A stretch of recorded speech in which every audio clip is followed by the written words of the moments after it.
Praise the lord. నేటి దిన వాగ్దానం.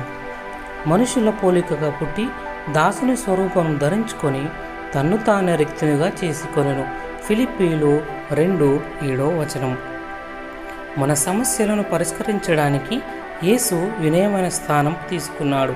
ఆయన మానవుడు అయ్యాడు, భూమి మీద నడిచాడు, దేవుని గురించి మనకు బోధించాడు మరియు చివరికి మన పాపాల కోసం శిలువ మీద మరణించాడు. ఈ బలి క్రీస్తు యొక్క వినయాన్ని బహిర్గతం చేసింది. ఆయన విధేయతతో తన ప్రాణాన్ని మన పాప పరిహారార్థ బలిగా ఇచ్చాడు. ఆయన ఒక మనుష్యుడుగా ఈ భూమి మీద నడిచాడు మరియు మనం అనుభవిస్తున్న వాటిని అడుగు స్థాయి నుండి అనుభవించాడు. యేసునందు విశ్వాసులుగా మనం మన రక్షకుని వలె అదే వైఖరిని కలిగి ఉండాలని, ప్రత్యేకంగా ఇతర విశ్వాసులతో మన సంబంధాలలో పిలువబడ్డాం.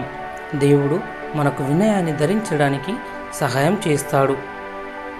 ఇతరులను వినయంగా ప్రేమించేలా దేవుడు మనలను నడిపిస్తున్నందున వారికి సేవ చేయడానికి మరియు వారు ఎదుర్కొనే సమస్యలకు కరుణతో పరిష్కారాలను వెతకడానికి మనం మెరుగైన స్థితిలో ఉన్నాం.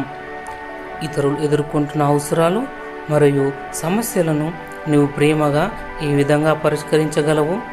నీవు యేసు యొక్క వినయాన్ని జీవించడం అంటే అర్థమేమిటి? ప్రార్థన. పరిశుద్ధుడవైన దేవా, నా కోసం యేసయ్య బలి అయినందుకు వందనములు. నేను వినయంగా నా సహోదరులను మరియు సహోదరులకు సేవ చేస్తున్నప్పుడు దయచేసి నాకు క్రీస్తు యొక్క మనస్తత్వాన్ని ఇవ్వండి. యేసయ్య నామంలో ప్రార్థిస్తున్నాం తండ్రి. ఆమెన్.